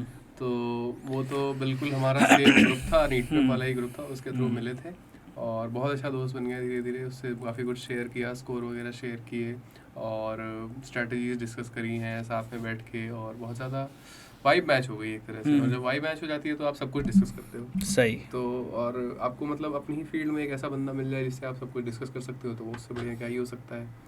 और बस काफ़ी कुछ मज़ा आया। तो एज अ दिल्लीइट जब आप बाकी जगहों पे जाते हो, नॉर्थ इंडियन बेल्ट में तो खैर दिल्ली वाले और बाकी जगह ऑलमोस्ट सेम ही होती है, बट फिर भी बाकी लोग भी आते हैं दूसरी जगह से, ठीक है, ऑल ओवर इंडिया से आपके 15% बच्चे तो ऑलमोस्ट आते ही हैं। तो फिर कैसा उसमें जो हेल्प वगैरह का सीन रहता है, या फिर रहता है कि मिलने जुलने का जो सीन रहता है कि जो लोग मिल पाते हैं, ठीक है, एक तो आपका इंटरेक्शन होता है सीनियर्स के साथ और एक अपने ही ग्रुप वगैरह के साथ। तो अपने ग्रुप के साथ जो इंटरेक्शन रहता है, जो बाहर से लोग आए हैं, मतलब कि बाहर से कहना गलत होगा, मतलब कि जो दूसरे स्टेट से, ऑल ओवर इंडिया से जो लोग आए हैं, उनके साथ इंटरेक्शन कैसा रहता है, और उन्हें क्या आप लोग मतलब फिर घुमाते हो इधर उधर जगह कि यार ये यहाँ घूमो, वहाँ घूमो, ये यहाँ का फेमस जगह, वहाँ का फेमस जगह? तो ऐसा है कि हमारे यहाँ तो क्या है कि क्योंकि कॉलेज दिल्ली से काफ़ी पास है, तो 15-20 लोग तो हम दिल्ली के ही हैं, ठीक है, कुछ स्टेट कोटा से, कुछ ऑल इंडिया से और राजस्थान से हैं, कुछ कई लोग राजस्थान से हैं। ऑल इंडिया से आए हुए जो लोग हैं वो राजस्थान से। राजस्थान वालों के साथ हमारी काफ़ी अच्छी बॉन्डिंग बन गई हुई है, क्योंकि उनका भी हिंदी स्पीकिंग नेचर और वो सब है थोड़ा सा। बाकी जो लोकल यूपी के लोग हैं उनका भी काफ़ी वेलकमिंग नेचर होता है, तो वो तो काफ़ी अच्छे, काफ़ी वेलकमिंग होता है। हाँ, आई नो, ऑफ कोर्स। तो काफ़ी बढ़िया चलता है और वो कल्चर शेयर हो रहे हैं, धीरे धीरे शेयर हो रहे हैं, काफ़ी मज़ा आता है एक दूसरे के। साउथ वगैरह से भी लोग हैं आपके कॉलेज में? साउथ से हमारे इधर तो नहीं है, और अच्छी बात नहीं है, ऐसा है, होने चाहिए थे, हर जगह से होने चाहिए। लोग तो काफ़ी कल्चर्स मिक्स होते हैं तो थोड़ा मज़ा आता है, बट आई थिंक साउथ से जो लोग हैं वो नहीं आ पाए इस बार, हमारे कॉलेज में तो नहीं है एटलीस्ट। बढ़िया बढ़िया बढ़िया बढ़िया। तो सात्विक, मतलब काफ़ी ज़्यादा हम लोगों ने चीज़ें डिस्कस तो करी, ठीक है, बट अभी मेरे अंदर और भी ज़्यादा सवाल जो है वो दिमाग में मेरे आ रहे हैं। इसको नेक्स्ट पॉडकास्ट में करते हैं, और नेक्स्ट पॉडकास्ट जो है वो आप ही के दोस्त के साथ करेंगे, ठीक है। तो तब तक के लिए यार थैंक यू वेरी मच। अगर नीट एस्पिरेंट्स को आप अपने हिसाब से कोई एडवाइस देना चाहते हो, जो भी 25 में एक तो एग्ज़ाम देने वाले हैं और दूसरा जो एक 26 और 27 का एग्ज़ाम देने वाले हैं, तो उनको कोई एडवाइस अगर आप देना चाहते हो तो मैं बहुत रॉ होके बोलूँगा, पढ़ लो भाई, मतलब क्योंकि पढ़ने का मौका दोबारा नहीं मिलेगा। अब ये नीट 25 वाले तो जो है भाई, तुम्हारे पास तो 1 महीना बचा है, पढ़ लो, जितना पढ़ सकते हो पढ़ लो, क्योंकि और नंबर किसके कितने आ रहे हैं उससे फर्क नहीं पड़ता, जितना भी पढ़ लोगे बढ़ ही जाएंगे नंबर। और अटेम्प्ट में एक बार रिकॉर्ड हो गए तो तुम्हारे को अभी मेरे को बताना ही पड़ता है ना कि मेरे 450 थे, फिर 585 थे, फिर 655 थे, तो कहीं ना कहीं वो आपके रिकॉर्ड में तो आ ही जाएगा। आगे क्या करना है, ड्रॉप लेना है, ये वो भाई बात के लिए छोड़ दो, 1 महीना बचा है, पढ़ लो। और 26 वालों के पास तो अभी खूब टाइम है, तुम तो भाई दबा के मेहनत करो, अभी तो निकल जाएगा आराम से। और दूसरा ये चीज़, हाँ ये तो मैंने बहुत पहले सोचा था कि बोलूँगा, मेहनत का कोई ऑल्टरनेटिव नहीं है। कई चीज़ें, कई प्रॉब्लम जो हम सोच के बैठते हैं कि मतलब नहीं हो रही है क्लियर, ये वो भाई तुम 12 घंटे की जगह 14 घंटे पढ़ लो, वो क्लियर हो जाएगा, कोई दिक्कत नहीं होती है। 2-3 घंटे एक्स्ट्रा एफर्ट मार लेने से अगर कुछ हो रहा है तो वो कर लेना चाहिए, बस। सही बात। हाँ, थैंक यू वेरी मच सात्विक, बहुत मज़ा आया यार तुम्हारे साथ बात करके, और मतलब मेरे को तो ऐसा लगा कि यार ये एक्सपीरियंस बंदा है, बस इसके बाद एक्सपीरियंस नहीं है। मतलब बहुत एक्सपीरियंस्ड है, बहुत ज़्यादा। ये चीज़ तुम मतलब अगर तुम में से कोई अगर अपना पॉडकास्ट करता है और वो चीज़ तुम्हें डिफरेंस समझ में आ जाएगा, एक्सपीरियंस्ड बंदा और एक बंदा जिसको एक्सपीरियंस है क्या डिफरेंस होता है। पॉडकास्ट देने का नहीं, बट एक्सपीरियंस जरूर है, एक्सपीरियंस बहुत है। तो भाई ने बड़े यार, मेरे को भी काफ़ी मज़ा आया भाई के साथ बात करके, तो थैंक यू वेरी मच यार, थैंक यू।